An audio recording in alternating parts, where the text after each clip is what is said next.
এটা নিয়ে আপনারা চিন্তা করবেন না। আপনাদের যদি চাকরি চলে যায় তাহলে আমাদের কোম্পানিতে আপনাদের চাকরির ব্যবস্থা আমি করে দিব, আর আগে চেয়েও ভালো পোস্টে। কথাটা শুনে অরুমিতা এবং শাহিদুল ইসলাম একে অপরের দিকে তাকালো। এরপর ঐশীর সঙ্গে সব কিছু ঠিক করে তারা সেখান থেকে চলে আসলো। কয়েকদিন পর ঐশীর ফোন এলো। MK টেক্সটাইল অফিস থেকে ম্যানেজার তাকে জানানো হলো তার সঙ্গে আমার একটা মিটিংয়ের ব্যবস্থা করা হয়েছে। ফোন কেটে দেওয়ার পর ঐশী কিছুক্ষণ চুপচাপ বসে রইল আর মনে মনে ভাবলো, না, দাদুকে কোনোভাবেই আব্রাহাম ভাইয়ের কথা বলা যাবে না। যদি সব কিছু হিতে বিপরীত হয়ে যায়, আবার যদি দাদু আব্রাহাম ভাইকে সামনে পেয়ে আবেগপ্রবণ হয়ে তাকে কাছে টেনে নেয়, আর আব্রাহাম ভাই যদি দাদুকে সব কিছু বলে দেয়, না না, কোনো রিস্ক নেওয়া যাবে না। এটা আমাকে নিজেকেই করতে হবে। অন্যদিকে আমারও ময়ের গাড়ি এসে বাড়ির সামনে থামলো। মৌ গাড়ি থেকে নামতে আমি তাকে কোলে তুলে নিলাম। মৌ চোখ বড় বড় করে আমার দিকে তাকিয়ে বলল, কি করছো তুমি এটা? বাড়ির ভেতরে মামা মামি বাবা মা সবাই আছে, তোমার কি একটুও লজ্জা করে না? আমি মুচকি এসে চোখ টিপে বললাম, আমি পুরুষ মানুষ, আমার এত লজ্জা কিসের? লজ্জা পেলে তুমি পাবে। আর এমনিতেই তোমার লজ্জায় রাঙা মুখটা দেখলে আমার মনটা খুব শান্ত হয়ে যায়। তোমার এই লজ্জা মাখা মুখটা দেখতে আমার খুবই ভালো লাগে। কথাটা শুনে মৌ রাগে লাল হয়ে আমার বুকে কয়েকটা কিলঘুষি মারতে মারতে বলল, কুত্তা গন্ডার শয়তান, সবার সামনে আমাকে লজ্জায় ফেলার বুদ্ধি, তাই না? আমি মুসকে মুসকে হাসতে হাসতে মৌকে কোলে নিয়ে বাড়ির ভেতরে ঢুকলাম। সেখানে মীরা বেগম, তার স্বামী এবং আয়েশা খান বসেছিলেন। হঠাৎ আমার কোলে মৌকে দেখে আয়েশা খান ভয় চমকে উঠলেন। তিনি আতঙ্কিত কণ্ঠে জিজ্ঞাসা করলেন, ইলহাম, কি হয়েছে? আমার মেয়ের কোনো সমস্যা হয়েছে? পায়ে ব্যথা পেয়েছে? তুমি ওকে কোলে নিয়েছো কেন? আমি শুধু মুসকে মুসকে হাসছিলাম। আর মৌ লজ্জায় দু হাতে আমার শার্টের দু কলার খামচে ধরে মুখটা আমার বুকের মধ্যে গুজে দিয়েছিল। আয়েশা খান আবার উৎকণ্ঠিত হয়ে বললেন, কি হলো ইলহাম, তুমি কিছু বলছো না কেন? ঠিক তখনই সিঁড়িতে নিচে নামতে নামতে মাসুদ খান হেসে বলে উঠলেন, ওদের মুখ বন্ধ, কিছু বলবে না। আয়শা, তোমার জন্য কিন্তু একটা সুসংবাদ আছে। আয়েশা খান সঙ্গে সঙ্গে পিছন ফিরে তাকিয়ে বললেন, তোমরা বাপ মেয়ে আর জামাই মিলে আমার সঙ্গে এমন করছো কেন?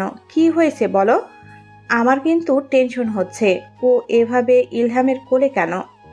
মাসুদ খান এবার এসে উঠলেন, তোমার মেয়ে অন্তঃসত্ত্বা, সে মা হতে চলেছে, আর আমরা নানা নানি হতে চলেছি। কথাটা শোনার পর আয়েশা খান থমকে গেলেন। তার পাশে তার ভাই, ভাইয়ের বউ, সকলে যেন এক মুহূর্তে পাথরের মূর্তিতে পরিণত হলো। আয়েশা খান কিছুক্ষণ অন্যমনস্ক হয়ে দাঁড়িয়ে রইলেন। মনে হলো তিনি কি সত্যিই ঠিক শুনছেন। আয়েশা খান কাপা কণ্ঠে জিজ্ঞাসা করলো, সত্যি বলছো তোমরা? সেদিন পুরো বাড়ি জুড়ে যেন আনন্দের জোয়ার বয়ে গেল। আমি যেমন খুশিতে আত্মহারা, তেমনি খুশি আয়েশা খান ও মাসুদ খানও। দীর্ঘদিন পর তাদের জীবনে যেন একসঙ্গে নেমে এলো আনন্দের আলো। এইভাবে দিন পেরিয়ে যেতে থাকে। অন্যদিকে খান বাহাদুর তার অফিসে আবার একটি বোর্ড মিটিং ডাকলেন। মিটিংয়ে উপস্থিত সকলের দিকে চোখ মুখ লাল করে তাকিয়ে তিনি গর্জে উঠলেন, আর মাত্র 1 মাস 15 দিন পর আমার কোম্পানির ফ্যাশন ডিজাইনার এবং সকল ম্যানেজার আমেরিকার উদ্দেশ্যে রওনা হবে। সেখানে আমেরিকান শীতবস্ত্রের 20,000 কোটি টাকার প্রজেক্ট। এই প্রজেক্টে যদি কোনো কারণে মাসুদ খান পেয়ে যায় তাহলে আমার সম্মান মাটির সঙ্গে মিশে যাবে। তাই আমার কোম্পানি থেকে ম্যানেজার এবং 3 জন দক্ষ ফ্যাশন ডিজাইনার একে কিংয়ের সঙ্গে যোগাযোগ করার চেষ্টা করবে। আর পুরো বাংলাদেশ থেকে 2 জনই ফ্যাশন ডিজাইনার নিয়ে উন্নত মানের ওয়ার্ল্ড ক্লাস ডিজাইন তৈরি করো। কোনোভাবেই এই প্রজেক্ট হাতছাড়া করা যাবে না। এরপর খান বাহাদুর ঐশীর দিকে তাকিয়ে বলল, ঐশী, তোকে একটা কাজ দিয়েছিলাম, তুই সেই কাজটা করেছিলি? মাসুদ খানের কোম্পানিতে কে এমন আছে যে এভাবে আমার সঙ্গে টক্কর দিয়ে আমার কোম্পানির কাঁচামাল, গুণগত মান সব কিছুর সঙ্গে হুবহু 100% মিল রেখে টেন্ডার তৈরি করছে? আর তারা একে কিংয়ের সঙ্গে কিভাবে যোগাযোগ করলো? কথাটা শুনে ঐশীর বুকের ভেতরটা ধুক করে উঠল। মনের মধ্যে অচানক ভয় জন্ম নিল। শরীরের ভেতর দিয়ে শিহরণ বয়ে গেল। তবুও সে নিজেকে সামলে নিয়ে বলে উঠল, দাদু, আমি সব কিছু খোঁজখবর নিচ্ছি। কিছুদিনের মধ্যেই একটা ব্যবস্থা হয়ে যাবে। যে লোকটা মাসুদ খানের হয়ে কাজ করছে, খুব শীঘ্রই তার বিরুদ্ধে একটা মামলা করে তাকে সেখান থেকে দূরে সরিয়ে দিব। অন্যদিকে মৌ ও মাসুদ খান জাপানিজ কোম্পানির অফিসে গেল। সেখানে আমি গেলাম না। আমি MK টেক্সটাইলের অফিসে বসে আমেরিকান কোম্পানির প্রজেক্ট নিয়ে কাজ করছিলাম। জাপানিজ কোম্পানির অফিসে মৌ ও মাসুদ খানের কিছু গুরুত্বপূর্ণ কাজ ছিল। তাদের প্রজেক্টের অগ্রিম অর্থ গ্রহণ করার পাশাপাশি আরও কিছু প্রসেসিং সম্পন্ন করতে হয়েছিল। এদিকে আমি আমার কেবিনে বসে কাজ করছিলাম। ঠিক সেই সময় ম্যানেজার শাহিদুল ইসলাম ঐশীকে নিয়ে এমকে টেক্সটাইলের অফিসে আসে। মোহাম্মদ মাসুদ খান অফিসে নেই। এই সুযোগে আমাকে যে কোনো একটা ঝামেলায় ফেরার পরিকল্পনা ছিল তাদের। ঐশী এমকে টেক্সটাইলের অফিসে পৌঁছানোর আগেই অরুমিতা আমার কেবিনে চলে আসে। তারপর অকারণে বিভিন্ন বিষয় নিয়ে কথা বলতে শুরু করে। কথাগুলোর কোনো গুরুত্ব ছিল না, শুধু কোনোভাবে 10-15 মিনিট সময় কাটানো, এটাই ছিল ঐশী, অরুমিতা ও ম্যানেজার শাহিদুল ইসলামের পরিকল্পনা। কিছুক্ষণ পর ঐশী এমকে টেক্সটাইলের অফিসে প্রবেশ করলো। ম্যানেজার শাহিদুল ইসলাম তখন অফিসের বিভিন্ন স্টাফের সঙ্গে ঐশীর পরিচয় করিয়ে দিতে শুরু করলো। তিনি বললেন, ইনি হচ্ছেন খান টেক্সটাইলের ভবিষ্যৎ সিও। আমাদের কোম্পানি তাদের কোম্পানির সঙ্গে টক্কর দিয়ে এত বড় একটা প্রজেক্ট নিয়ে এসেছে, তাই আমাদের কোম্পানির অফিসটা একটু দেখতে এসেছেন উনি। অফিসের কেউ ঐশীকে সম্মান জানালো, কেউ হাই হ্যালো করলো, কেউ আবার তার সঙ্গে ভালো মন্দ বিভিন্ন কথা বলতে লাগলো। অন্যদিকে আমার কেবিনে তখন আমি মাথা নিচু করে কাজ করছিলাম। ঠিক সেই মুহূর্তেই অরুমিতা হঠাৎ নিজের শরীরে কাপড় ছিঁড়তে শুরু করলো। বিষয়টি আমার চোখ এড়ালো না। হঠাৎই অরুমিতা চিৎকার করে উঠলো, বাঁচাও বাঁচাও বাঁচাও বলে। তার চিৎকারে পুরো অফিস যেন মুহূর্তের মধ্যে থমকে গেল। বাইরে থেকে সেই চিৎকার শুনে ঐশী, ম্যানেজার শাহিদুল ইসলাম সহ আরও কয়েকজন দৌড়ে এগিয়ে এলো। চিৎকারের শব্দ অনুসরণ করতে করতে তারা আমার কেবিনের সামনে এসে পৌঁছালো। কেবিনের দরজা ভেতর থেকে লক করা ছিল। ম্যানেজার শাহিদুল ইসলাম ও ঐশী মিলে দরজায় ধাক্কা দিতে লাগলো। ঠিক তখন অরুমিতা দ্রুত কেবিনের দরজা খুলে দিল। দরজা খোলার সঙ্গে সঙ্গে ঐশীর চোখ আটকে গেল অরুমিতার দিকে। তার পোশাক ছেঁড়া, চুল এলোমেলো, চেহারায় আতঙ্কের ছাপ। ঐশী দ্রুত নিজের ওড়না দিয়ে অরুমিতাকে ঢেকে নিল এবং উদ্বিগ্ন কণ্ঠে জিজ্ঞাসা করলো, কি হয়েছে? অরুমিতা কান্না করতে করতেই বলল, ইলহাম স্যার আমাকে জোর করেছিলেন তার সঙ্গে শারীরিক সম্পর্ক করার জন্য। আমি রাজি না হয় আমার সঙ্গে জোর জবরদস্তি শুরু করেন। আমি তখনও দাঁড়িয়ে, আমি যেন বুঝতে পারছি না হঠাৎ কী ঘটছে। কিন্তু যখন ধীরে ধীরে পুরো বিষয়টা আমার কাছে পরিষ্কার হয়ে গেল, তখন আমার শরীরের সমস্ত লোম দাঁড়িয়ে গেল, মাথা চক্কর দিতে শুরু করলো, শরীর থরথর করে কেঁপে উঠল। কারণ আমার মনে পড়ে গেল নিজের বাড়ির কথা, নিজের আপন মানুষগুলোর কথা, যারা একদিন আমাকে এমন অপবাদ দিয়ে এমন অপমান করেছিল, হেনস্থা করেছিল, আমার মান সম্মান মাটির সঙ্গে মিশিয়ে দিয়েছিল। সেই পুরনো অপমানের প্রতিটি মুহূর্তই যেন একসঙ্গে ফিরে এলো আমার চোখের সামনে। সব কিছু মনে পড়তে আমার রুহ কেঁপে উঠল। আমার দৃষ্টি হঠাৎ আটকে গেল সামনে দাঁড়িয়ে থাকে ঐশীর দিকে। অরুমিতাকে শক্ত করে জড়িয়ে ধরে আছে সে। মুহূর্তের মধ্যেই আমার চোখ দুটো বিস্ময়ে বড় হয়ে গেল। মনে হলো আমার পায়ের নিচ থেকে যেন মাটি সরে যাচ্ছে। ঐশী এখানে কী করছে? আর তখনই আমার বুঝতে আর এক মুহূর্ত বাকি রইল না, এই সমস্ত নাটক, আমাকে ফাঁসানোর পুরো পরিকল্পনা, সব কিছু নৈপথ্যে রয়েছে ঐশী খান। আমার শরীর থরথর করে কাঁপতে লাগলো। আমার বুকের ভিতরে জমে থাকা রাগ যেন মুহূর্তের মধ্যেই অগ্নিগিরির মতো বিস্ফোরিত হতে চাইছে। মনে হচ্ছিল এই মুহূর্তে ঐশীকে ধরে টেনে এসে 2 টুকরো করে ফেলবো, কিন্তু তা করতে পারবো না।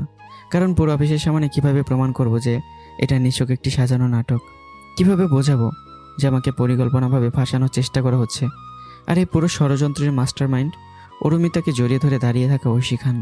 তবুও হঠাৎ আমার নিজের মনে প্রশ্ন এলো, ঐশী খানে কেন? সেখানে কিভাবে এলো? কী উদ্দেশ্যে এলো? আর এত বড় পরিকল্পনা সে কখন তৈরি করলো? আর আমি এখানে আছি তা ঐশী জানলো কিভাবে? প্রশ্নগুলো একের পর এক আমার মাথায় ভেতর ঘুরপাক খেতে লাগলো। এরই মধ্যে ঐশী ফোন করে পুলিশকে খবর দিয়ে দিল। ম্যানেজার শাহিদুল ইসলাম তখন আমার দিকে তাকিয়ে তীব্র ঘৃণা ভরা কণ্ঠে বলে উঠল, জি স্যার, আপনি এত নিচু মনের মানুষ?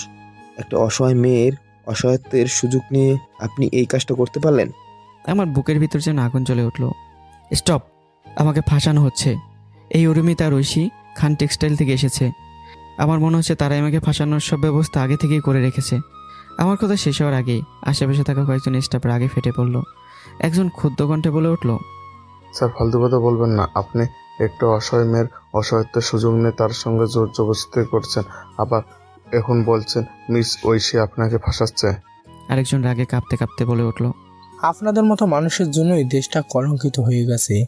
প্রত্যেকটা অফিসে মেয়েদের কাজ করা কঠিন হয়ে গেছে আপনাদের মতো মানুষের কারণে। ম্যানেজার শাহিদুল ইসলামও তখন তীব্র ঘৃণা ভরা চোখে আমার দিকে তাকিয়ে বলে উঠল, স্যার, আপনি এতটা নিচে নামতে পারেন সেটা আমি জানতাম না।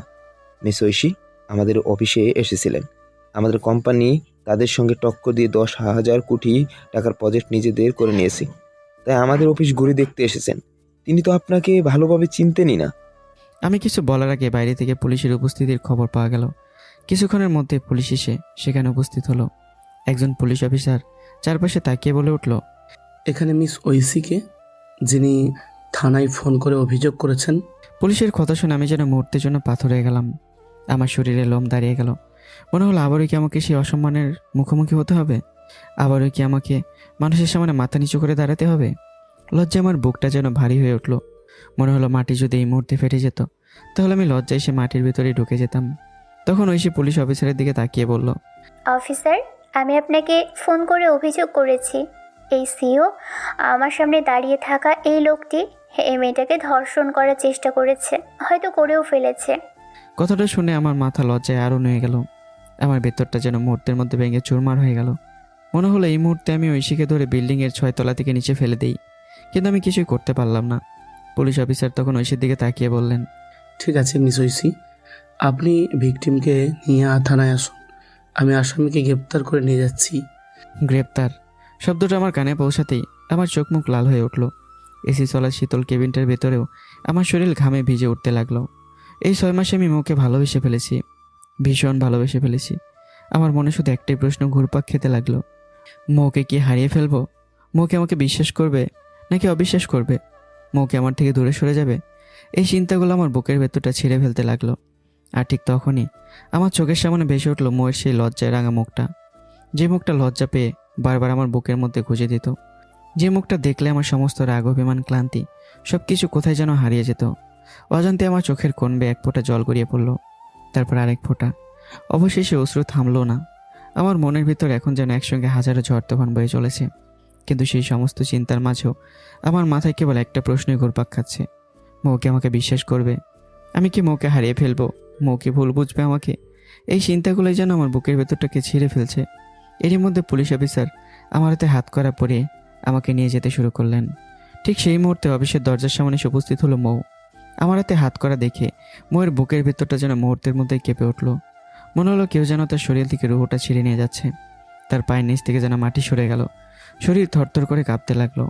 মৌ নিজেকে সামলাতে পারল না, সেই চিৎকার করে বলে উঠল, অফিসার, আপনারা ইলহামকে কেন গ্রেপ্তার করেছেন? তার অপরাধ কি? কেন তাকে নিয়ে যাচ্ছেন? মৌয়ের কণ্ঠে ছিল আতঙ্ক, অসহায়ত্ব আর বুক ভরা অস্থিরতা। তখন ঐশী ধীরে ধীরে মৌয়ের সামনে এসে দাঁড়ালো। তারপর ঠান্ডা অথচ বিষ-মাখা কণ্ঠে বলল, আপনার কোম্পানির স্বনামধন্য সিও আপনার একজন নারী স্টাফকে ধর্ষণের চেষ্টা করেছেন। মেয়েটা ঠিকমতো কিছু বলতেও পারছে না, হয়তো হয়তো সে ধর্ষণ করে ফেলেছে। কথাগুলো শুনে মৌ যেন কয়েক মুহূর্তের জন্য নিঃশ্বাস নিতে ভুলে গেল। সে ধীরে ধীরে ঐশীর দিকে তাকিয়ে কাঁপা কণ্ঠে বলল, আপনি এসব কি বলছেন? আর আপনি কে? আমাদের অফিসে আপনি কি করছেন? তখন ম্যানেজার শাহিদুল ইসলাম সামনে এসে বলল, ম্যাম, উনি হচ্ছেন মিস ঐশী খান, টেক্সটাইলের ভবিষ্যৎ সিও। আমাদের কোম্পানি তাদের সঙ্গে টক্কর দিয়ে এত বড় সাফল্য অর্জন করেছে, তাই আমাদের অফিসটা একটু ঘুরে দেখতে এসেছেন। মৌ যেন কিছুই বুঝতে পারছিল না। তার চোখে বারবার আমার দিকে চলে আসছিল, হাতে হাত করা, মুখে অসহায়তা, চোখে জমে থাকে অশ্রু। আর ঠিক তখন অরুমিতা সরাসরি মৌকে জড়িয়ে ধরে কান্নায় ভেঙে পড়ল। কাঁদতে কাঁদতে বলল, ম্যাম, ইলহাম স্যার আমার সঙ্গে জোর জবরদস্তি করেছেন, আমার সব কিছু শেষ করে দিয়েছেন। কথাগুলো শুনে ময়ের চোখ দিয়ে টপ টপ করে অশ্রু ঝরতে লাগলো। তার বুকের ভেতরটা যেন কেউ ধারালো ছুরি দিয়ে কেটে টুকরো টুকরো করে দিচ্ছে। ইলহাম, সেই কাজটা কেন করলে? তুমি তো আমার সবকিছু, তোমাকে উজাড় করে দিয়েছিলাম, ভালোবাসা দিয়েছিলাম। তার বিশ্বাস দিয়েছিল, তার পুরো জীবনটা তার হাতে তুলে দিয়েছিল। তাহলে তাহলে এমনটা কেন হলো? ময়ের বুকের ভেতর যেন কোনো শব্দই বেরোচ্ছিল না।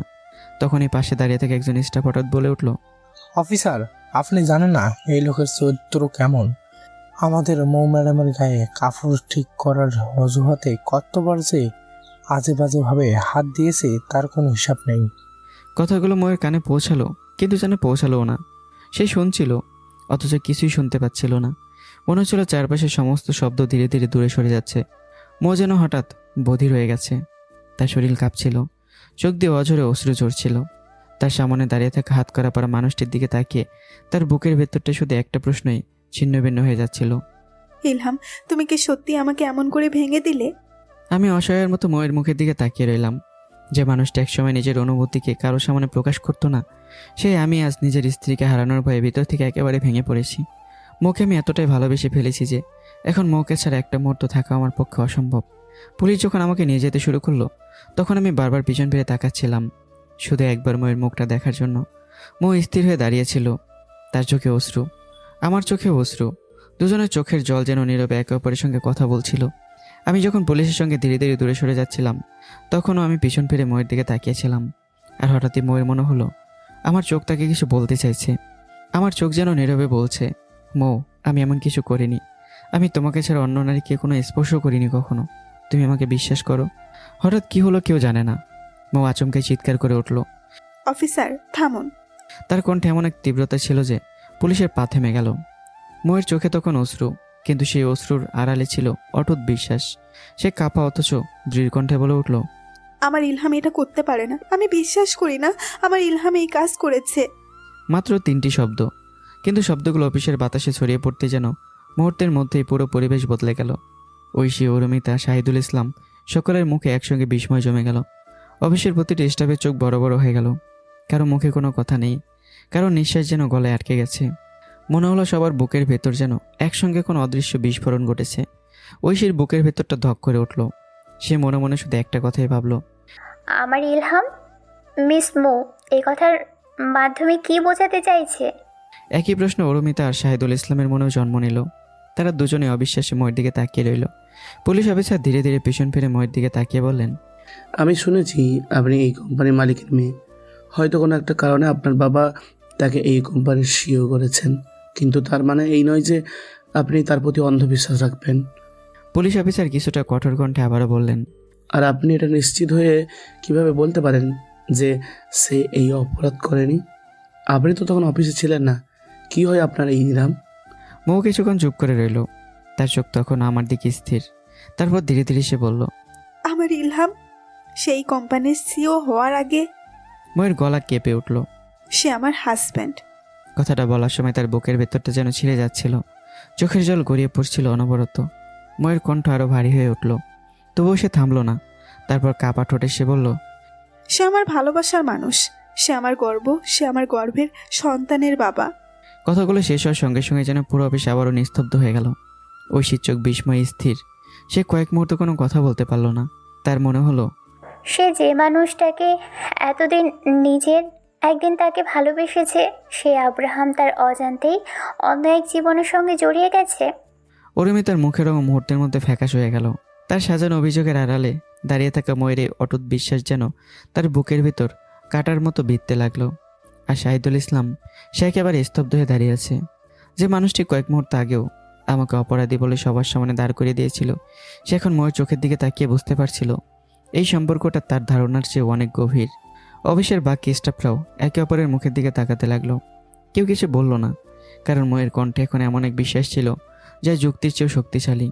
পুলিশ অফিসার কিছুক্ষণ ময়ের দিকে তাকিয়ে থেকে বললেন, ও, তার মানে মিস্টার ইলহাম আপনার হাজব্যান্ড? কিন্তু পরক্ষণে তিনি আবার বললেন, তাতে কি হয়েছে? আপনি এতটা নিশ্চিত হয়ে কিভাবে বলতে পারছেন যে সে এই কাজটা করেনি? আপনি তো ঘটনাস্থলে ছিলেন না। মৌ ধীরে ধীরে নিজের চোখের জল মুছে নিল। তারপর আমার দিকে তাকিয়ে সাহসী কণ্ঠে বলল, একজন পুরুষের চরিত্র সম্পর্কে পৃথিবীতে তার স্ত্রীর চেয়ে বেশি আর কেউ জানতে পারে না। ময়ের চোখে তখন অশ্রু ছিল, কিন্তু কণ্ঠে ছিল অটুট বিশ্বাস। ইলহাম আমার হাজব্যান্ড। আমি তার চরিত্র সম্পর্কে জানি। সে এমন কাজ করতে পারে না। ময়ের মুখ থেকে বেরিয়ে আসা কথাগুলো যেন আমার বুকের ভেতর সরাসরি গিয়ে আঘাত করলো। আমার চোখের জল আর ধরে রাখতে পারলাম না। অজরে কাঁদতে লাগলাম। আমার বুক ফুলে উঠল। মনে হলো এতক্ষণ ধরে বুকের ভিতর জমে থাকে সমস্ত ভয়, সমস্ত অসহায়ত্ব, সমস্ত দুঃখ ময়ের একটা বিশ্বাস ভরা কথাই যেন মুহূর্তের জন্য সব দূরে সরে গেল।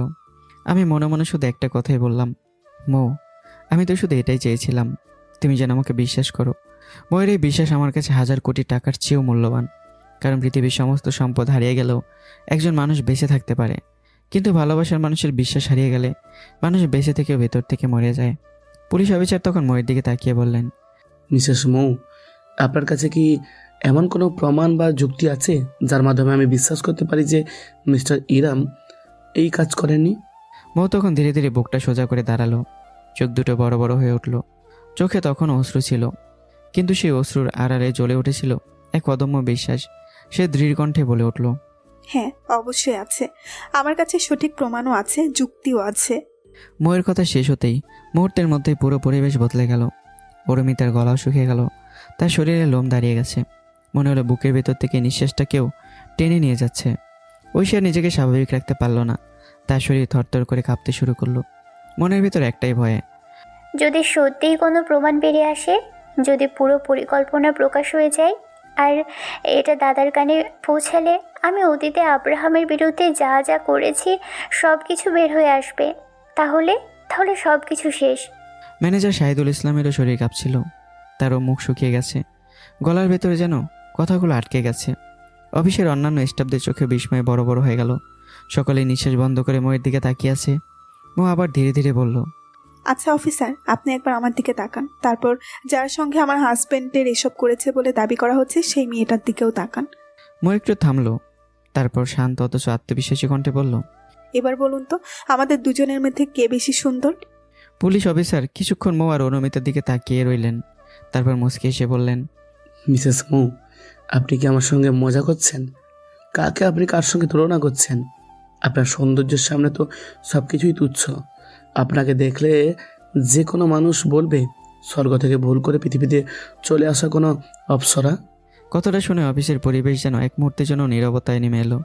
মো তখন সরাসরি পুলিশ অফিসারের চোখের দিকে তাকিয়ে বলল, আমাদের বিয়ের সময় জানেন আমাদের মধ্যে কতটা ঝামেলা চলছিল? মোয়ের কণ্ঠ ধীরে ধীরে ভারী হয়ে উঠল। তাই বাসর রাতে আমি আমার স্বামীকে বলেছিলাম আমার কাছ থেকে যেন সেই স্ত্রীর অধিকার পাওয়ার কোনো আশা না করে। চারপাশে সবাই নিঃশব্দ হয়ে গেল। মো আবার বলল, আমার হাজবেন্ড সেই কথাটাকে সম্মান করেছে। একই রুমে, একই ছাদের নিচে, একই বিছানায় থেকেও 3টা মাস সে কখনো আমাকে আমার ইচ্ছার বিরুদ্ধে স্পর্শ পর্যন্ত করেনি। মোয়ের কণ্ঠে তখন গর্বের সঙ্গে মিশেছিল গভীর আবেগ। তার উপর আমার সম্পূর্ণ অধিকার থাকার পরেও সে যদি তখন আমার উপর জোর জবরদস্তি করতো, আমি কি কাউকে বলতে পারতাম? মো একটু থামলো, তারপর প্রশ্ন করলো, অথবা সে যদি আমার ইচ্ছার বিরুদ্ধে কিছু করতো, সেটা কি অন্যায় হতো না? তবুও সে কখনো আমার সাথে আমার ইচ্ছার বিরুদ্ধে আমার এক শরীরে একটা স্পর্শ পর্যন্ত করেনি। কেউ কোনো কথা বলল না। মো ধীরে ধীরে আমার দিকে এগিয়ে এলো, তারপর সবার সামনে আমার মুখ দুহাত দিয়ে ধরে কপালে একটা গভীর চুমু এঁকে দিয়ে বলে, ইলহাম, পৃথিবীতে কেউ তোমাকে বিশ্বাস করুক বা না করুক, আমি আমার নিজের চেয়েও তোমাকে বেশি বিশ্বাস করি। তুমি এমন কিছু করতে পারো না। আমার চোখ মুহূর্তে বড় হয়ে গেল, আমার নিঃশ্বাস ভারী হয়ে উঠল। আমি এক দৃষ্টিতে মোয়ের দিকে তাকিয়ে রইলাম। মো তখন আমার চোখের দিকে তাকিয়ে বলল, আমার সেই স্বামী এমন একটা 2 টাকার দেখতে কুৎসিত একটা মেয়েকে জোর জবরদস্তি করছে, এটা আমি কিভাবে বিশ্বাস করব? কথাটা শেষ হতেই আমার বুকের ভিতর যেন ঢেউ উঠল। আমার চোখে বিস্ময়, মুখে কোনো কথা নেই, শুধু মোয়ের দিকে তাকিয়েছে এক দৃষ্টিতে। ওই সে চোখ এত বড় বড় হয়ে গেল, মনে হলো চোখ দুটো যেন কোটর ছেড়ে বেরিয়ে আসবে। সে চারপাশে তাকাতে লাগলো, কিভাবে এখান থেকে বেরিয়ে যাবে সেই পথ খুঁজতে লাগলো। অরুমিতার মুখের রঙ মুহূর্তের মধ্যে বদলে গেল, তার বুকের ভেতর আতঙ্ক জমাট বাঁধল। মনে মনে সে কাঁপতে কাঁপতে ভাবলো, আমি কি তাহলে ধরা পড়ে গেলাম? আমি কি নিজের পায়ে নিজেই কুড়ুল মেরে ফেললাম? আর ম্যানেজার শাহিদুল ইসলামের অবস্থা আরও ভয়াবহ। তার কলিজা যেন শুকিয়ে গেল, মুখ দিয়ে কোনো কথা বের হচ্ছে না, শরীর থরথর করে কাঁপছে, মনে হচ্ছে পায়ের নিচের মাটি সরে গেছে।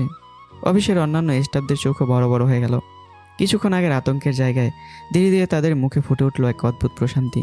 মনে হলো এতক্ষণ ধরে তারা যে মানুষটিকে অপরাধী ভেবে দাঁড় করিয়ে রেখেছিল, তার সত্যিটা যেন ধীরে ধীরে তাদের সামনে স্পষ্ট হয়ে উঠেছে। পুলিশ অফিসার তখন ধীরে ধীরে মাথা নেড়ে বললেন, মিসেস মৌ, আপনার যুক্তিটা সত্যিই খুব শক্তিশালী। তবে পুলিশের কাছে এই যুক্তি হয়তো খুব বেশি কাজে আসবে না, কিন্তু আদালতে এই যুক্তির গুরুত্ব অনেক বেশি হতে পারে। ঠিক তখনই পিছন থেকে একটা গম্ভীর কণ্ঠ ভেসে এলো। অফিসার! সবাই চমকে পিছনে তাকালো। মাসুদ খান সেখানে দাঁড়িয়েছিলেন।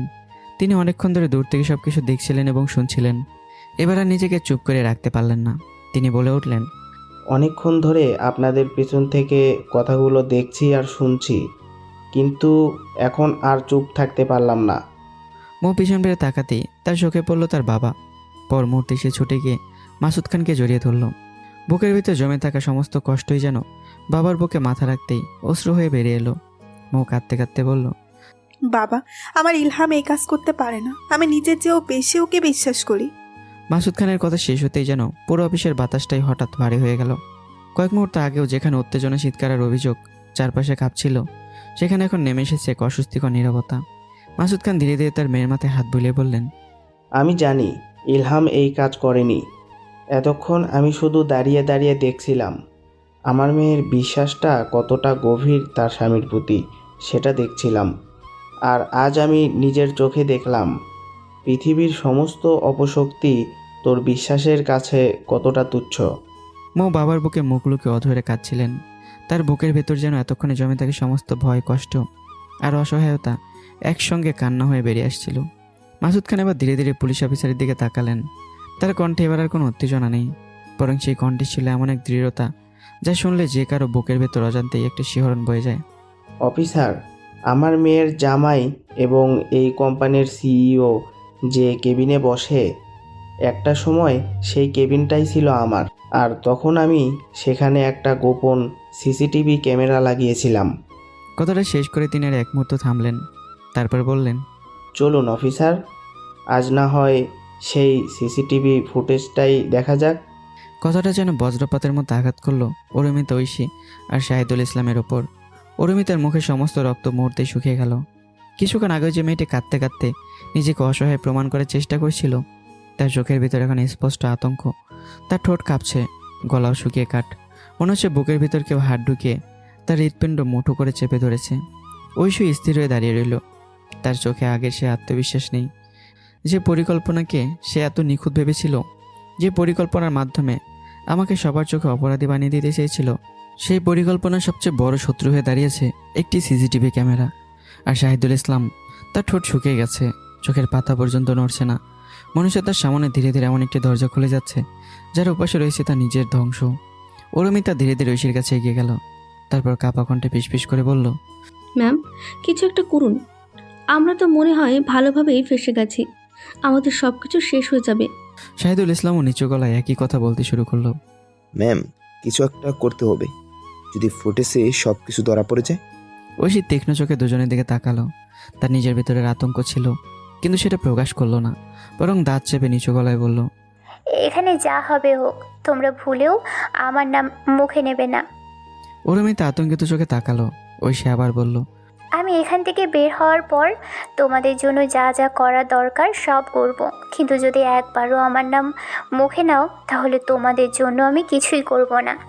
কথাগুলো শুনে অরুমিতা আর শাহিদুল ইসলাম একে অপরের দিকে তাকালো, কিন্তু তাদের চোখে তখন আর কোনো ভরসা ছিল না, কারণ তারা বুঝে গিয়েছিল এখন তাদের ভাগ্য তাদের নিজেদের হাতে নেই। কিছুক্ষণের মধ্যেই সিসিটিভি ফুটেজ চালু করা হলো। পুরো অফিসের মানুষ নিস্তব্ধ স্ক্রিনের দিকে তাকিয়ে রইল।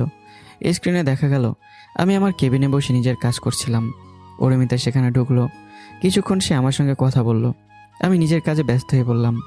আর তারপরেই হঠাৎ অরুমিতা নিজে নিজের পোশাক ছিঁড়তে শুরু করলো, নিজের চুল এলোমেলো করলো, তারপর নিজেই চিৎকার করে উঠল, বাঁচাও, বাঁচাও। দৃশ্যটা স্ক্রিনে চলতে থাকলো, কিন্তু অফিসের ভিতর যেন সময় থেমে গেছে। কেউ কোনো কথা বলছে না, কারো মুখে কোনো শব্দ নেই। সবার চোখ ধীরে ধীরে ঘুরে গেল অরুমিতার দিকে। অরুমিতার মুখের রং মুহূর্তের মধ্যে বদলে গেল। তার ঠোঁট কাঁপছে, চোখের পাতাও কাঁপছে। কিন্তু এবারে সে কান্না দিয়ে কাউকে বিশ্বাস করানো সম্ভব নয়, কারণ সত্যি নিজেই তার মুখোশ খুলে দিয়েছে। ঐশীও নিশ্চুপ হয়ে দাঁড়িয়ে রইল, তার চোখের ভেতরে আতঙ্কে স্পষ্ট। আর শাহিদুল ইসলাম যেন পাথর হয়ে গেছে, তার মুখে কোনো শব্দ নেই। মাসুদ খান ধীরে ধীরে পুলিশ অফিসারের দিকে তাকিয়ে বললেন, অফিসার, এখন কি আরও কোনো প্রমাণের প্রয়োজন আছে? আমার তো মনে হয় না, এই ফুটেজটাই যথেষ্ট। পুলিশ অফিসার কিছুক্ষণ স্ক্রিনের দিকে তাকিয়ে রইলেন, তারপর ধীরে ধীরে অরুমিতার দিকে তাকালেন। অফিসের ভিতর থেকে তখন একের পর এক চাপা গুঞ্জন উঠতে শুরু করেছে। ছি, এত বড় নাটক! একজন নির্দোষ মানুষকে এভাবে ফাঁসানোর চেষ্টা, এটা তো পরিকল্পিত ছিল। কেউ কেউ অরুমিতার দিকে তার ছেলের চোখে তাকিয়ে মাথা নাড়ছিল। যে মেয়েটিকে কয়েক মিনিট আগেও সবাই অসহায় ভেবে সহানুভূতি দেখাচ্ছিল, এখন সেই মেয়েটি সবার চোখে হয়ে উঠেছে প্রতারণার প্রতীক। পুলিশ অফিসার দৃঢ় কণ্ঠে বললেন, প্রমাণ পরিষ্কার, মিস্টার ইলাম নির্দোষ, তাকে ফাঁসানোর চেষ্টা করা হয়েছে। আপনারা চাইলে এই মেয়েটির বিরুদ্ধে আইনগত ব্যবস্থা নিতে পারেন। ময়ের চোখে তখন আগুনের মতো জ্বলছিল।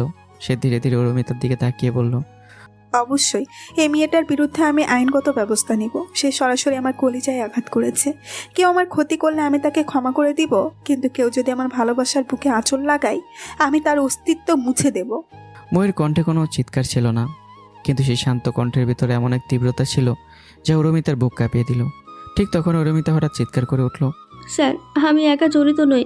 সবাই থমকে গেল। অরুমিতা কাঁপতে কাঁপতে শাহিদুল ইসলামের দিকে আঙ্গুল তুলল। আমার সঙ্গে ম্যানেজার সাহেবও জড়িত। কথাটা শুনে শাহিদুল ইসলামের মুখ মুহূর্তের মধ্যে বিবর্ণ হয়ে গেল। তুমি মিথ্যা বলছো? সে চিৎকার করে উঠল, কিন্তু তার কণ্ঠে আর সে আগের মতো কৃতিত্ব ছিল না, কারণ সে জানতো সত্য একবার বেরিয়ে পড়লে তাকে আর কোনো মিথ্যাতে ঢেকে রাখা যায় না। তারপর মো আইনগত ব্যবস্থা নিল। অরুমিতা এবং শাহিদুল ইসলামের বিরুদ্ধে। কিন্তু অরমিতা কিংবা শাহিদুল ইসলাম কেউ একবারের জন্য ঐশীর নাম মুখে আনলো না, কারণ তাদের শেষ আশ্রয় তখন ওই ঐশী। তারা ভেবেছিল ঐশী তাদের বাঁচাবে, কিন্তু সুযোগ বুঝে ঐশী সেখান থেকে দ্রুত সরে পড়ল, আর অরমিতা ও শাহিদুল ইসলামকে পুলিশে নিয়ে গেল। সব কিছু থেমে যাওয়ার পর অফিসটা ধীরে ধীরে স্বাভাবিক হতে শুরু করলেও আমি আর মৌ কেবিনে চলে যাই। তখন সম্পূর্ণ ভিন্ন এক দৃশ্য। মৌ আমাকে নিয়ে কেবিনে ঢুকলো, তারপর হঠাৎ আমার বুকে কয়েকটা কিলঘুষি মারতে শুরু করে বলল, সব জায়গায় নিজেকে অনেক বাহাদুর মনে করো, সব কিছু ধ্বংস করে দিতে পারো, সবাইকে শেষ করে দিতে পারো, ময়ের চোখ দিয়ে তখন টপ টপ করে জল পড়ছে। কিন্তু নিজের বেলায় তোমার বিরুদ্ধে এত বড় অপবাদ দেওয়া হলো, তোমাকে ধর্ষণের মতো অপরাধে ফাঁসিয়ে দেওয়ার চেষ্টা করা হলো, আর তুমি একবারও প্রতিবাদ করলে না। আমি চুপ করে রইলাম। মৌ কাঁদতে কাঁদতে আবার বলল, আমি না এলে তোমার কি হতো? এই কথাটাই যেন আমার বুকের ভেতর জমে থাকা শেষ বাটটুকুও ভেঙে দিল। আমি সঙ্গে সঙ্গে মেয়ের কবজি ধরে একটান নিজের বুকের সঙ্গে মিশিয়ে নিলাম। তারপর ফুপিয়ে ফুপিয়ে কাঁদতে কাঁদতে বললাম, আর একটু হলে আমার নিঃশ্বাস বন্ধ হয়ে যেত। মৌ থমকে গেল, আমার কণ্ঠ কাঁপছিল। হয়তো আমি মরেও যেতাম। আমার জীবন এমন কখনো হয়নি, কিন্তু তখন আমি কিছুই ভাবতে পারছিলাম না।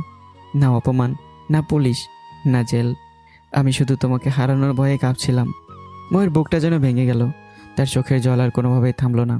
সে আমাকে আরো শক্ত করে জড়িয়ে ধরলো, তারপর কাঁদতে কাঁদতে বলল, আমার শরীরে যতক্ষণ নিঃশ্বাস থাকবে ততক্ষণ তোমার কাছ থেকে আমাকে কেউ আলাদা করতে পারবে না।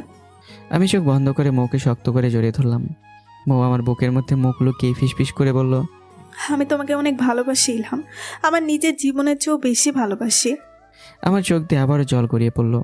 এবার সে কান্নায় ভয় ছিল না, ছিল বেঁচে যাওয়ার স্বস্তি, ছিল ভালোবাসায় হারিয়ে না ফেলার আনন্দ, ছিল এমন এক মানুষকে পাওয়ার কৃতজ্ঞতা যে পুরো পৃথিবী তার বিরুদ্ধে দাঁড়ালেও তার পাশে দাঁড়িয়ে বলবে, আমি তোমাকে বিশ্বাস করি। স্বামী স্ত্রী দুজন একে অপরকে জড়িয়ে ধরে নীরবে কাঁদছিলাম। হঠাৎই কেবিনের দরজায় টোকা পড়ল। দুজনেই ধীরে ধীরে একে অপরকে ছেড়ে দিলাম। মৌ চোখের জল মুছে নিল। আমি গলা পরিষ্কার করে বললাম, ভেতরে আসুন। দরজা খুলে মাসুদ খান ভেতরে ঢুকলেন। তার সঙ্গে আরও কয়েকজন কর্মকর্তা এবং স্টাফও কেবিনে এসে দাঁড়ালো। মুহূর্তের মধ্যে ছোট্ট কেবিনটা আবারও মানুষের ভিড় জমে গেল। কিন্তু এবার সে ভিড়ের মধ্যে আর কোনো অভিযোগ ছিল না, ছিল শুধু একটাই সত্য, আমি নির্দোষ। আমার পাশে দাঁড়িয়ে আছে এমন একজন স্ত্রী যার বিশ্বাসকে কোনো মিথ্যা, কোনো ষড়যন্ত্র, কোনো অপবাদ ভাঙতে পারেনি। এক এক করে অফিসের সকল স্টাফ কেবিনের ভিতর ঢুকতে লাগলো। কেউ মাথা নিচু করে দাঁড়িয়ে রইল, কেউ আমার সামনে এসে লজ্জিত কণ্ঠে ক্ষমা চাইতে লাগলো। স্যার, আমরা সত্যিই দুঃখিত। আমরা না জেনে আপনাকে ভুল বুঝেছিলাম। স্যার, আমাদের ক্ষমা করে দিন। আমরা তখন যা দেখেছি সেটাই সত্যি ভেবেছিলাম। আমরা বুঝতে পারিনি আপনাকে ফাঁসানো হচ্ছে। আমি চুপচাপ সবার দিকে তাকিয়ে রইলাম। আমার চোখে রাগ ছিল না, বরং ছিল এক ধরনের ক্লান্তি। এতক্ষণে যে আমার শরীরের সমস্ত শক্তি নিঃশেষ হয়ে গেছে। আমি ধীরে ধীরে বললাম, ঠিক আছে, আপনারা বসুন। আমি নিজে কয়েকজন স্টাফকে আমার কেবিনের সোফায় বসতে বললাম। কয়েকজন সোফায় বসলো, আর বাকিরা কেবিনের এক পাশে দাঁড়িয়ে রইল। মাসুদ খান এবং মৌ সামনে দুটো চেয়ারে বসে রইল। কিছুক্ষণ কেবিনের ভেতর নীরবতা বিরাজ করলো। তারপর মাসুদ খান ধীরে ধীরে আমার দিকে তাকিয়ে প্রশ্ন করলেন, আচ্ছা ইলহাম, একটু আগে যে মেয়েটাকে দেখলাম সেই মেয়েটা কে ছিল? আর সে এখানে এসেছিলই বা কেন? মাসুদ খানের প্রশ্নে কয়েকজন স্টাফ একেবারের দিকে তাকালো। এরপর একজন স্টাফ ধীরে ধীরে বলল, স্যার, মেয়েটা খান টেক্সটাইল ভবিষ্যতের সিও ম্যানেজার সাহেব বলেছিলেন উনি নাকি আমাদের কোম্পানি দেখতে এসেছিলেন। আমি এতক্ষণ মাথা নিচু করে বসেছিলাম, কিন্তু স্টাফটির কথা শুনে হঠাৎই আমার মুখের অভিব্যক্তি বদলে গেল। আমার চোখের দৃষ্টি কঠিন হয়ে উঠল। আমি ধীরে ধীরে মাথা তুললাম। আমার এতক্ষণ মনে ছিল না। কেবিনের সবাই আমার দিকে তাকিয়ে রইল। তারপর আমি বললাম, মেয়েটার নাম ঐশী খান। ময়ের চোখে কৌতূহল ফুটে উঠল। মাসুদ খানও একটু সামনের দিকে ঝুঁকে এলেন। আমি এবার আবারও বললাম, খান বাহাদুরের মেজো ছেলের মেয়ে। কয়েক সেকেন্ডের জন্য কেউ কোনো কথা বলল না। তারপর আমার কণ্ঠ আরও ভারী হয়ে উঠল। আমি আবারও বললাম, আর আমাকে ফাঁসানোর জন্যই এই পুরো পরিকল্পনার সবচেয়ে বড় মাস্টার মাইন্ড সে। কথাটা শুনে ময়ের চোখ বড় বড় হয়ে গেল। মাসুদ খান স্থির হয়ে তাকিয়ে রইলেন। কেবিনের ভেতরে দাঁড়িয়ে থাকা স্টাফদের মধ্যেও চাপা গুঞ্জন শুরু হয়ে গেল। একজন আরেকজনের দিকে তাকাতে লাগলো, কারণ এই মেয়েটা এর আগে আমাকে এর চেয়ে ভয়ঙ্করভাবে ফাঁসিয়েছে। মাসুদ খান যেন নিজের কানকে বিশ্বাস করতে পারছিলেন না। ধীরে ধীরে উঠে দাঁড়ালেন। কি বলছো ইলহাম? এই মেয়েটাই সব কিছুর মাস্টার মাইন্ড? আর তুমি তাকে আগে থেকেই চিনো? মাসুদ খান কয়েক মুহূর্ত আমার দিকে তাকিয়ে রইলেন। তারপর অস্থির হয়ে জিজ্ঞেস করলেন, কিভাবে চিনো? কখন থেকে চিনো? মোয়া নিজেকে ধরে রাখতে পারল না। সে আমার দিকে তাকিয়ে বলল, হ্যাঁ ইলহাম, সে তোমাকে চিনে কিভাবে? তার কণ্ঠে ছিল কৌতূহল, কিন্তু সেই কৌতূহলের নিচে অদ্ভুত এক অস্থিরতাও লুকিয়েছিল। তোমরা একে অপরকে কিভাবে চেনো? আমি ধীরে ধীরে একটু উঠে দাঁড়ালাম। আমার মুখে তখন এমন এক অভিব্যক্তি ফুটে উঠেছে যা থেকে কেবিনের সবাই নিঃশব্দ হয়ে গেল। আমি কিছুক্ষণ মেঝের দিকে তাকিয়ে রইলাম। এই মেয়েটা ঐশী, আমার প্রথম ভালোবাসা। ময়ের বুকের ভিতর যেন আচমকা কেউ একটা ভারী পাথর সরে মারল। তার চোখে স্থির হয়ে গেল আমার মুখের ওপর। মাসুদ কেন নিঃশব্দে তাকিয়ে রইলেন। একটা সময় আমি মেয়েটাকে প্রচণ্ড ভালোবাসতাম। একটা সময় মেয়েটার সঙ্গে আমার বিয়ে হওয়ারও কথা ছিল। আর একটা সময় আমার খান টেক্সটাইলে সিইও হওয়ারও কথা ছিল। কথাটা শেষ হতে কেবিনের ভিতর যেন বিস্ফোরণ ঘটল। মুখ কয়েক সেকেন্ডে নিথর হয়ে বসে রইল। তার চোখে বিস্ময়, অবিশ্বাসের হাজারো প্রশ্ন। তার স্বামী, যে মানুষটাকে সে এতদিন একজন সাধারণ কর্মী হিসেবে চিনেছে, যে মানুষটাকে সে নিজের জীবনের ভালোবাসা হিসেবে পেয়েছে, সে একদম খান টেক্সটাইলের ভবিষ্যৎ সিইও হওয়ার কথা ছিল। আর ঐশী, সে ছিল আমার প্রথম ভালোবাসা। মাসুদ খান ধীরে ধীরে চেয়ার থেকে উঠে দাঁড়ালেন। তার চোখে তখন আর শুধু বিস্ময় নেই, সেখানে প্রশ্ন, অসংখ্য প্রশ্ন। তিনি আমার দিকে তাকিয়ে ধীরে ধীরে বললেন। তার কণ্ঠ কেঁপে উঠল। ইলহাম, তুমি বললে তোমার ওই মেয়েটার সঙ্গে বিয়ে হওয়ার কথা ছিল। আমি চুপ করে রইলাম। মাসুদ খান এক পায়ে গেলেন। আর তোমার খান টেক্সটাইলের সিইও হওয়ার কথা ছিল। কয়েক মুহূর্ত আমার দিকে তাকিয়ে থেকে তার চোখ সরু হয়ে এলো। তাহলে তুমি আসলে কে ইলহাম? প্রশ্নটা কেবিনের বাতাসকে যেন মুহূর্তের মধ্যেই থামিয়ে দিল। মৌ ধীরে ধীরে উঠে দাঁড়ালো। তার চোখে তখন বিস্ময়ের সঙ্গে মিশে গেছে গভীর অস্থিরতা। সে আমার দিকে তাকিয়ে ধীরে ধীরে বলল, ইলহাম, তুমি আমাকে সবকিছু বলনি। তার কণ্ঠে অভিযোগ ছিল না, ছিল কষ্ট। তুমি খান টেক্সটাইলের সিইও হতে?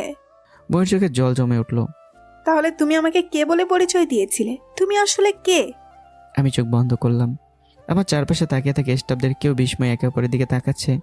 তাদের কাছে আমি ছিলাম একজন সাধারণ কর্মী, কিন্তু এখন তারা জানতে পারছে এই মানুষটার অতীতের সঙ্গে বাংলাদেশের সবচেয়ে বড় টেক্সটাইল সাম্রাজ্যের সম্পর্ক রয়েছে। কেউ নিচু গলায় ফিসফিস করে বলল, তাহলে স্যার আসলে? কথাটা শেষ করার সাহস হলো না তার। আমি শুধু দাঁড়িয়ে রইলাম। আমার সামনে দাঁড়িয়ে আছে আমার স্ত্রী, পাশে দাঁড়িয়ে আছে আমার শ্বশুর, আর তাদের চোখে তখন একটাই প্রশ্ন, আমি আসলে কে? কেবিনের ভেতর নেমে এলো এক গভীর নীরবতা। মো আমার দিকে তাকিয়ে রইল। তার চোখে ভালোবাসা এখনও আছে, কিন্তু সেই ভালোবাসার পাশে এসে দাঁড়িয়েছে এক অজানা সত্যের ছায়া। মাসুদ খানও নিঃশব্দে তাকিয়েছেন তার জামাইয়ের দিকে, আর আমি ধীরে ধীরে মাথা তুললাম। আমার চোখে তখন অতীতের দীর্ঘ ছায়া। ঐশী, খান টেক্সটাইল, অতীতের ভালোবাসা, ভেঙে যাওয়ার সম্পর্ক, আর এমন এক পরিচয়, যে পরিচয় এতদিন আমি পৃথিবীর কাছ থেকে লুকিয়ে রেখেছিলাম। কিন্তু আজ আমি নিজের স্ত্রী আর শ্বশুরের সামনে দাঁড়িয়েই সেই গোপন পরিচয় আর কতক্ষণ লুকিয়ে রাখবো? মাসুদ খান আর মৌ এক দৃষ্টিতে তাকিয়ে রইল আমার দিকে। তাদের চোখের ভেতর তখন হাজারো প্রশ্নের ঢেউ। যেন এতদিন ধরে যাকে তারা চিনেছে, ভালোবেসেছে, বিশ্বাস করেছে, তার পরিচয়ের আড়ালে লুকিয়েছিল আরও এক বিশাল অজানা সত্য। কেবিনের ভেতরে উপস্থিত প্রতিটি মানুষই নিঃশব্দে আমার দিকে তাকিয়েছিল। কারো মুখে কোনো কথা নেই, শুধু প্রত্যেকের চোখে একই প্রশ্ন, আমি আসলে কে? মৌ ধীরে ধীরে আমার দিকে তাকিয়ে কাঁপা কণ্ঠে বলল, তোমার আর ঐশীর সম্পর্কটা কি ছিল ইলহাম? খান বাহাদুর কি তোমাদের সম্পর্ক মেনে নেয়নি? কোনো সমস্যা হয়েছিল? মৌয়ের প্রশ্ন শেষ হওয়ার আগেই মাসুদ খান গম্ভীর কণ্ঠে বলে উঠলেন, আব্রাহাম তো একটা মধ্যবিত্ত পরিবারের ছেলে। আমি খান বাহাদুরকে হাড়ে হাড়ে চিনি। সে কখনোই তার নাতনিকে মধ্যবিত্ত পরিবারের ছেলের সঙ্গে বিয়ে দিত না। মাসুদ খানের কথাটা শুনে আমি ধীরে ধীরে মাথা তুললাম। আমার চোখে যেন অদ্ভুত এক দৃঢ়তা। চোয়াল শক্ত হয়ে গেল। বুকটা সোজা করে দাঁড়িয়ে আমি ধীর অথচ ভারী কণ্ঠে বললাম, এমন কোনো সমস্যা ছিল না স্যার। মাসুদ খান থমকে গেলেন। মৌ অবাক চোখে তাকিয়ে রইল আমার দিকে। আমি আবারও বললাম, খান বাহাদুর আমাদের বিয়েতেও রাজি ছিল। শুধু আমার আর ঐশীর বিয়ে নয়, ঐশীর বড় ভাই অনিকের সঙ্গে আমার বোন ঈশার বিয়েরও কথা ছিল। ময়ের চোখও বড় বড় হয়ে গেল। মাসুদ খান অবাক হয়ে আমার দিকে তাকিয়ে রইলেন।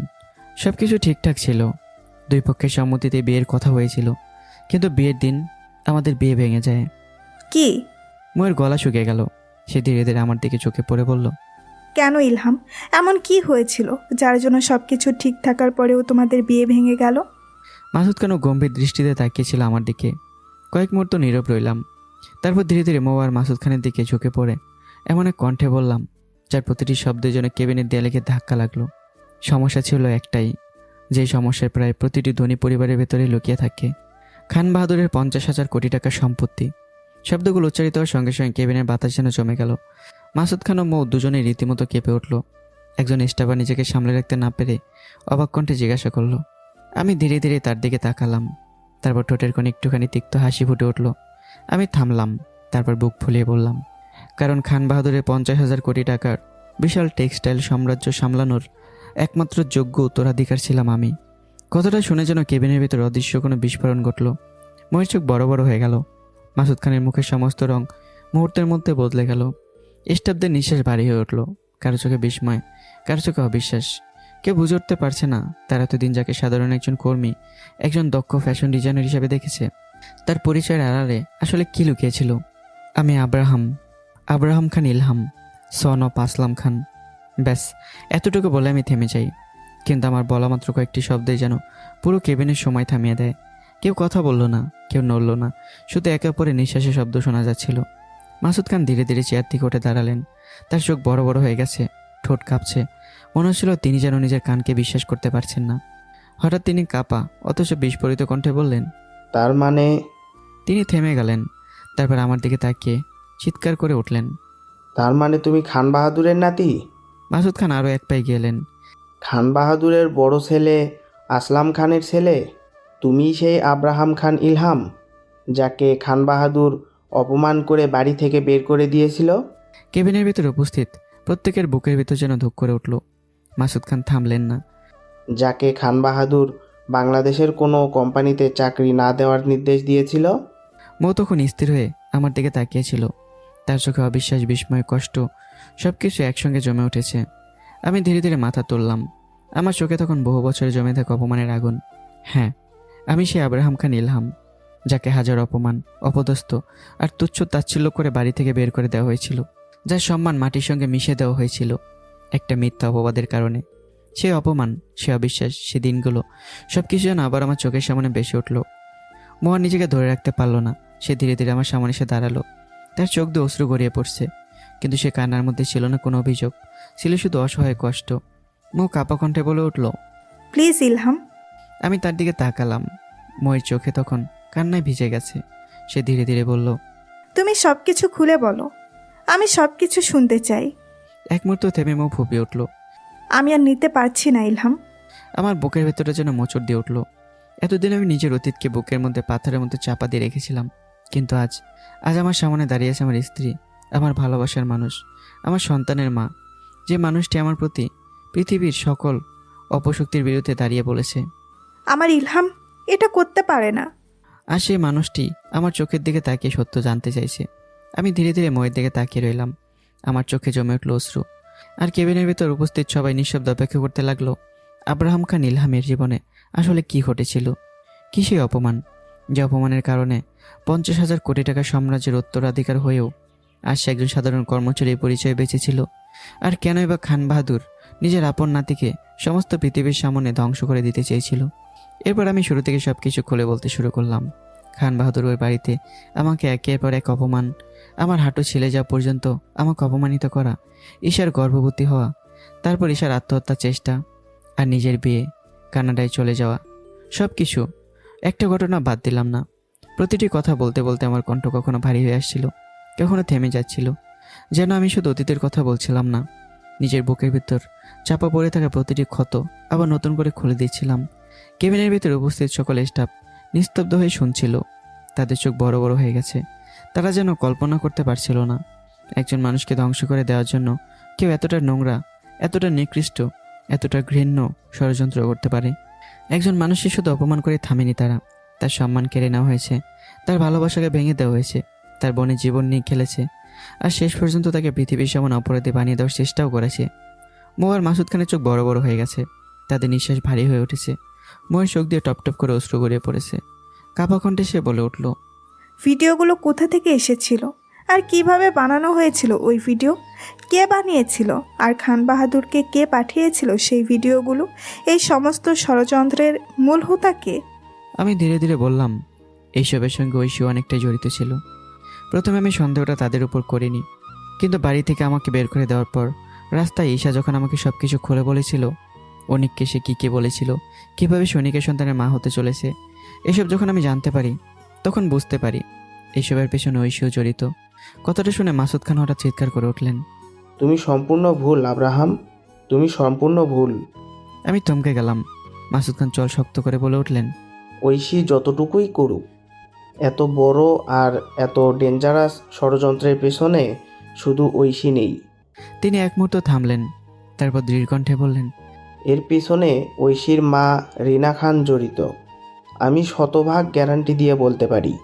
কথাটা শুনে আমার শরীরে সমস্ত রোম দাঁড়িয়ে গেল, আমার চোখ বড় বড় হয়ে গেল। এক নিঃশ্বাসে তাকিয়ে রইলাম মাসুদ খানের দিকে। কিছুক্ষণ পর, স্যার, আপনি এতটা নিশ্চিত কিভাবে? আর আপনি আমার চাচিকে কিভাবে চেনেন? মাসুদ খান ধীরে ধীরে চেয়ার থেকে উঠে দাঁড়ালেন। তার মুখের পেশি শক্ত হয়ে উঠেছে। চোয়াল শক্ত করে তিনি আমার দিকে তাকিয়ে বললেন, আমি তোমার চাচা আব্রাহাম। কেবিনের ভিতর যেন হঠাৎ সবাই থেমে গেল। মাসুদ খান ভারী কণ্ঠে বললেন, আমি খান বাহাদুরের ছোট ছেলে। আমি মাসুদ খান।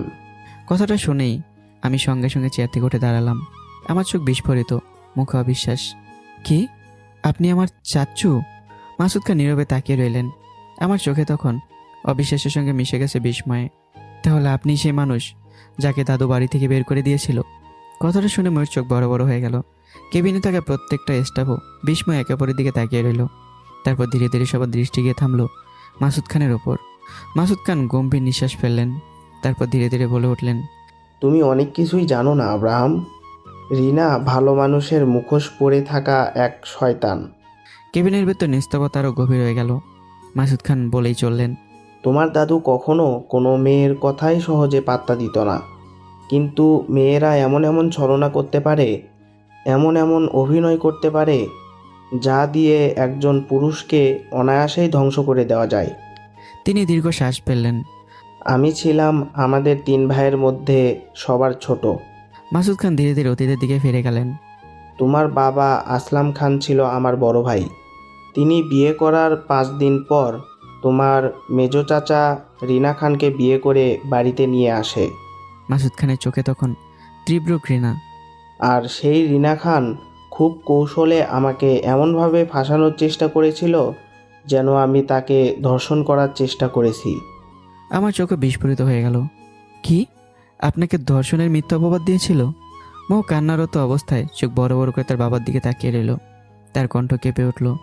বাবা, তুমি এত কষ্ট এত বছর বুকের মধ্যে চেপে রেখেছো, কোনোদিন আমাদের কিছু বলনি কেন? মাসুদ খান মেয়ের কথায় কোনো উত্তর দিলেন না। তিনি শুধু স্থির দৃষ্টিতে তাকিয়ে রইলেন আমার দিকে। তারপর ধীরে ধীরে বললেন, আব্রাহাম। মাসুদ খানের পরবর্তী কথাগুলোই যেন আমার বুকের ভিতরে সরাসরি ছুরি হয়ে ঢুকে গেল। তুমি কি জানো তোমার বাবা মা মারা যায়নি? আমার চোখের পাতা কেঁপে উঠল। কেবিনের সবাই নিঃশ্বাস বন্ধ করে তাকিয়ে রইল। মাসুদ খান ভারী কণ্ঠে বলে উঠলেন, তাদের লোক দিয়ে দুর্ঘটনা ঘটিয়ে মেরে ফেলা হয়েছে। আমার শরীর হঠাৎ জমে গেল। আমার ঠোঁট সামান্য কেঁপে উঠল। কি? আর এই কাজটা করেছে রিনা খান। কথাটা শেষ হওয়ার সঙ্গে সঙ্গেই কেবিনের ভিতর যেন একসঙ্গে অসংখ্য বিস্ফোরণ ঘটল। মৌ দুহাত দিয়ে নিজের মুখ চেপে ধরল। তার চোখ দিয়ে অঝরে অশ্রু গড়িয়ে পড়তে লাগলো। কয়েকজন স্টাফ অবিশ্বাসে মাথা নাড়াতে লাগলো। কেউ যেন এই সত্য মেনে নিতে পারছে না যে মানুষগুলোকে আমি এতদিন মৃত বলে জেনে এসেছি, যাদের হারানোর কষ্ট বুকের মধ্যে নিয়ে বেঁচেছিলাম, তাদের মৃত্যু নাকি কোনো দুর্ঘটনা ছিল না, তাদের হত্যা করা হয়েছিল। আর সেই হত্যার পেছনে ছিল আমারই নিজের পরিবারের একজন মানুষ। আমি স্থির হয়ে দাঁড়িয়ে রইলাম। আমার চোখের সামনে যেন সব কিছু অন্ধকার হয়ে গেল। তারপর ধীরে ধীরে আমার দুহাত মুষ্টিবদ্ধ হয়ে গেল। জল শক্ত হয়ে গেল। চোখের জল ধীরে ধীরে শুকিয়ে গেল। সেই চোখের জল এখন আর শুধু কষ্টের ছিল না, ছিল আগুন, বহু বছরের অপমানের আগুন, বাবা মাকে হারানোর আগুন, নিজের জীবন ধ্বংস হয়ে যাওয়ার আগুন। আমি ধীরে ধীরে মাথা তুললাম। আমার কণ্ঠ নিচু, কিন্তু প্রতিটি শব্দে ছিল ভয়ঙ্কর দৃঢ়তা। রিনা খান। মাসুদ খান নীরবে তাকিয়ে রইলেন। আমার চোখে তখন প্রতিশোধের আগুন জ্বলছে। ধীরে ধীরে বললাম, যে মানুষ আমার বাবা মাকে হত্যা করেছে, যে মানুষ আমার পরিবার ধ্বংস করেছে, যে মানুষ আমার জীবনটাকে নরক বানিয়ে দিয়েছে, আমি তাকে ছাড়ব না। কেবিনে উপস্থিত সবাই নিঃশব্দে আমার দিকে তাকিয়ে রইল, কারণ তারা বুঝতে পারছিল এটা আর শুধু একজন সাধারণ মানুষের ব্যক্তিগত কষ্টের গল্প নয়, এটা এখন প্রতিশোধের শুরু। আর আমার জীবনে এতদিন যে ঝড় বয়ে গেছে, তার জবাব দেওয়ার সময় এবার সত্যি এসে গেছে। আমার কণ্ঠে প্রতিশোধের সেই অগ্নিঘরা ঘোষণা কেবিনের বাতাসকে যেন মুহূর্তে ভারী করে তুলেছে। আমি আব্রাহাম খান ইলহাম, খান বাহাদুরের সাম্রাজ্যকে মাটির সঙ্গে মিশিয়ে দেব, আর রিনা খানের অস্তিত্ব এই পৃথিবী থেকে মুছে ফেলব। আমার কণ্ঠে এমন এক দৃঢ়তা ছিল যেন আমি কোনো কথা বলছি না, একটা যুদ্ধের ঘোষণা দিচ্ছি। কথাগুলো শুনে মাসুদ খান বিস্ফোরিত চোখে আমার দিকে তাকিয়ে রইলেন। তিনি বুঝতে পারলেন এই মুহূর্তে আমার হাতে শুধু প্রতিশোধের আগুনে নেই, আছে খান বাহাদুরের বিশাল সাম্রাজ্যকে ধ্বংস করে দেওয়ার ক্ষমতাও। রিনা খান, সেই নারী যে মাটির নিচে লুকিয়ে থাকে একটা বিষধর সাপ, এতদিন অন্ধকার থেকে সবল মেরেছে, মানুষকে ধ্বংস করেছে, আর নিজের মুখে নিষ্পাপতার মুখোশ এঁটে রেখেছে। কিন্তু এবার আমি জেগে উঠেছি। এবারে তো সে বিষধর সাপের বিষদাঁত ভেঙে দেওয়ার সময় এসেছে। অন্যদিকে ঐশী MK টেক্সটাইলের অফিস থেকে বেরিয়ে নিজের গাড়ির দিকে এগিয়ে যাচ্ছিল। তার পা চলছিল, কিন্তু তার মনের ভিতর যেন একটু স্থিরতা ছিল না। তার মাথায় শুধু একটা কথাই ঘুরছিল। মৌ মেয়েটা আব্রাহামকে নিজের চেয়েও বেশি বিশ্বাস করে। ময়ের মুখটা তার চোখের সামনে ভেসে উঠল। এ মেয়ে সবার সামনে নিজের স্বামীকে বিশ্বাস করে দাঁড়িয়েছিল। যে মেয়ে তার স্বামীর বিরুদ্ধে পৃথিবীর সমস্ত সন্দেহ, অপবাদ আর অভিযোগের বিরুদ্ধে একা দাঁড়িয়ে বলেছিল, আমার ইলহাম এটা করতে পারে না। ঐশীর বুকের ভেতরটা অজানা ভয় কেঁপে উঠল। যতক্ষণ আব্রাহামের পাশে এই মেয়ের ভালোবাসার বিশ্বাস আছে, ততক্ষণ আব্রাহামকে কোনো ষড়যন্ত্রে ফাঁসানো অসম্ভব। ময়ের ভালোবাসা ছিল অন্ধের মতো, আর সে অন্ধবিশ্বাসী আজ ঐশীর সবচেয়ে বড় শত্রু হয়ে দাঁড়িয়েছে। এই মেয়ের ভালোবাসা, এই মেয়ের বিশ্বাস অনেক শক্তিশালী, অনেক বেশি শক্তিশালী। ঐশী গাড়িতে উঠে বসলো, কিন্তু তার মনে হলো আজ সে শুধু আমাকে ফাঁসাতে ব্যর্থ হয়নি, আজ সে বুঝে গেছে আমাকে ভাঙতেও লাগে ময়ের বিশ্বাসকে ভাঙতে হবে। অন্যদিকে খান বাহাদুরের অফিসে তখন সম্পূর্ণ ভিন্ন এক পরিবেশ। বিশাল কনফারেন্স রুমে খান বাহাদুর তার ফ্যাশন ডিজাইনারদের নিয়ে আমেরিকার 20,000 কোটি টাকার শীত বস্ত্রের প্রজেক্টের প্রস্তুতিতে ব্যস্ত ছিলেন। টেবিলের উপর ছড়িয়েছিল অসংখ্য ডিজাইন, কাপড়ের নমুনা আর নকশা, কিন্তু ঐশী সেখানে উপস্থিত ছিল না। বিষয়টি খান বাহাদুরের চোখ এড়ালো না, তার চোখ ধীরে ধীরে লাল হয়ে উঠল। কিছুক্ষণ পর ঐশী অফিসে উপস্থিত হলেন। খান বাহাদুর গর্জে উঠলেন, খান বাহাদুরের, তোকে দিয়ে কোনোভাবেই কোম্পানির সিও হওয়া সম্ভব না। ঐশী থমকে দাঁড়িয়ে গেল। খান বাহাদুর থামলেন না। তোদের সম্মানের জন্য আমি আব্রাহামকে অপমান করে বাড়ি থেকে বের করে দিয়েছিলাম, কিন্তু তোরা দুই ভাই বোন তার পায়ের নখের সামান্য যোগ্যও নস। কথাগুলো ঐশীর বুকের ভিতর ছুরি হয়ে বিঁধল। তার মনে হলো কেউ যেন তার সম্মানকে সবার সামনে টেনে হিঁচড়ে ছিঁড়ে ফেলছে। মুহূর্তের জন্য তার ভিতরে এমন এক ক্রোধ জেগে উঠল।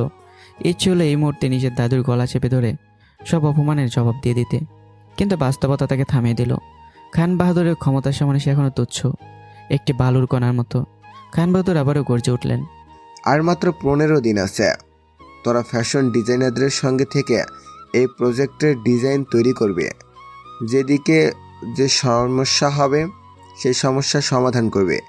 কিন্তু যদি এই প্রজেক্ট খান টেক্সটাইল না পায়, তাহলে তোরা দুই ভাই বোন সিও হওয়ার আশা ছেড়ে দিবে। ঐশীর বুকের ভিতর দুপুক শব্দ শুরু হয়ে গেল। তার শরীর কেঁপে উঠল। মনের ভিতর একটা কথাই ঘটতে লাগলো।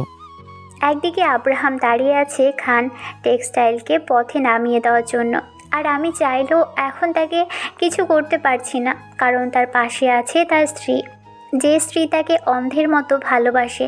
আর সেই স্ত্রীর বিশ্বাসের কাছে আমার এত বড় ষড়যন্ত্র মাটির সঙ্গে মিশে গেল। আর তার উপর দাদুভাই বলছে এই প্রজেক্ট না পেলে আমরা কেউ সিইও হতে পারবো না।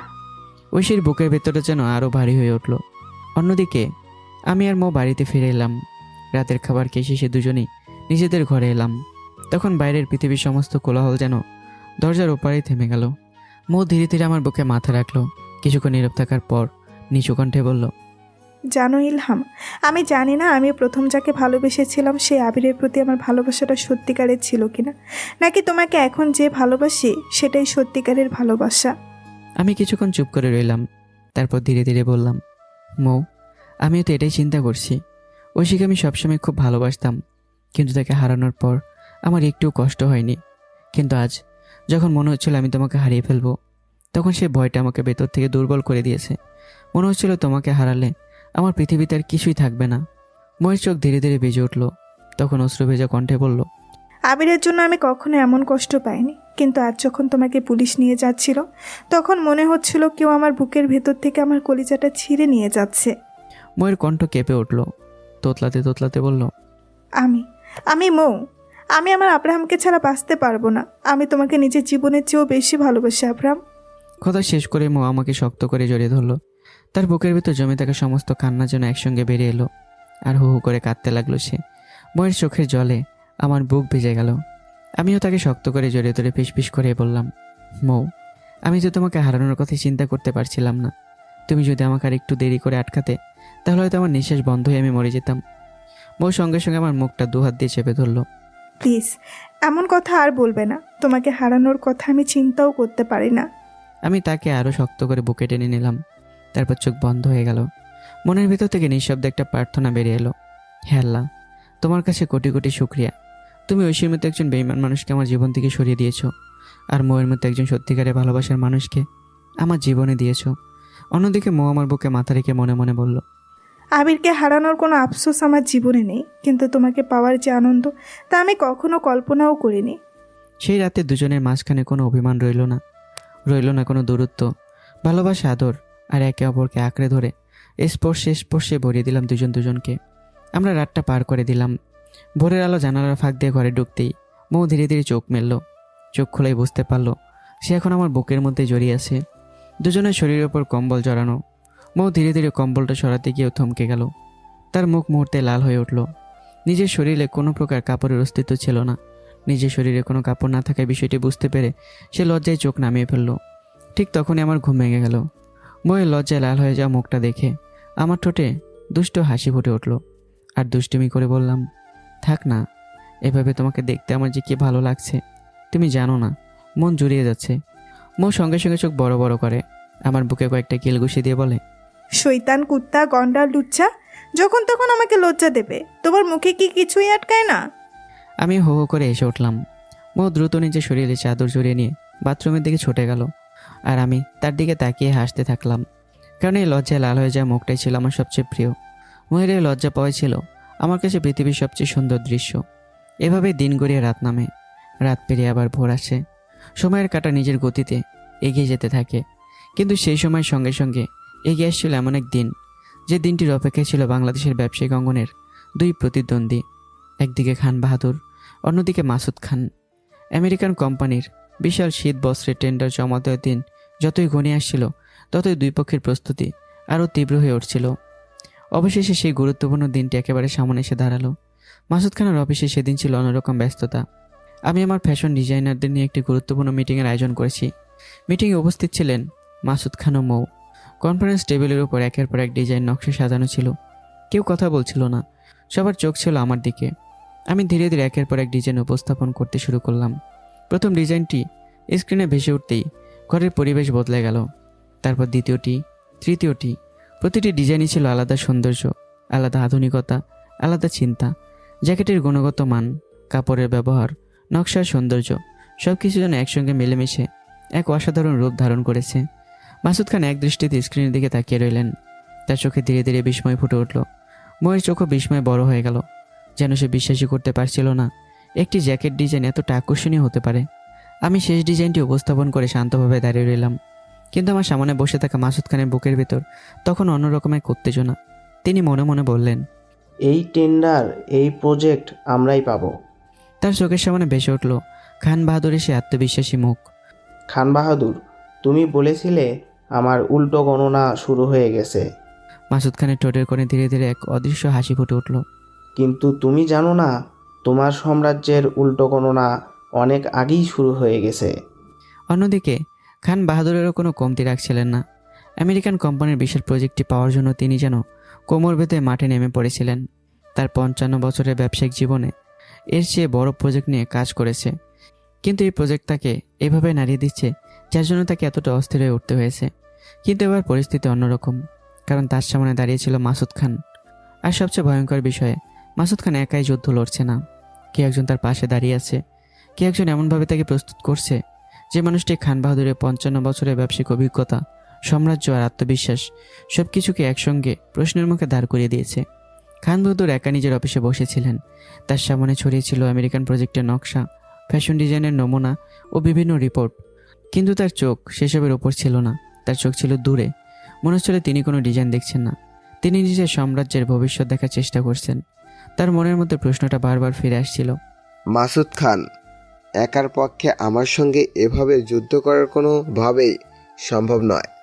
এই 55 বছরের ব্যবসায়িক জীবনে আমি কখনো কোনো প্রজেক্ট নিয়ে এভাবে চিন্তিত হইনি। তাহলে মাসুদ খানের সঙ্গে কে এভাবে কাজ করছে? খান বাহাদুরের চোখ ধীরে ধীরে সংকুচিত হয়ে এলো। তার বুকের ভিতর অজানা একটা আশঙ্কা জন্ম নিল। কেমন একজন মানুষ যে আমার 55 বছরের সাম্রাজ্যের ভিত পর্যন্ত নাড়িয়ে দিতে পেরেছে?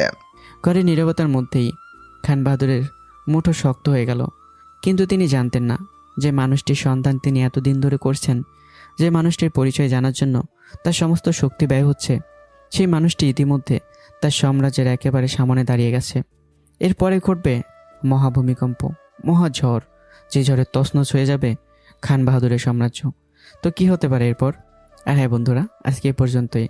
ইনশাল্লাহ আগামী পর্বে একদম সকল পর্ব A to Z পুরো গল্প একসাথে করে দেওয়া হবে। তো যারা পার্ট পার্ট গল্পের জন্য শোনোনি তাদের আর অপেক্ষা নেই, ইনশাল্লাহ আগামীকালে পেয়ে যাবে সকল পর্ব একসাথে। আজ এ পর্যন্তই। সবাই ভালো থাকবে, সুস্থ থাকবে। আল্লাহ হাফেজ।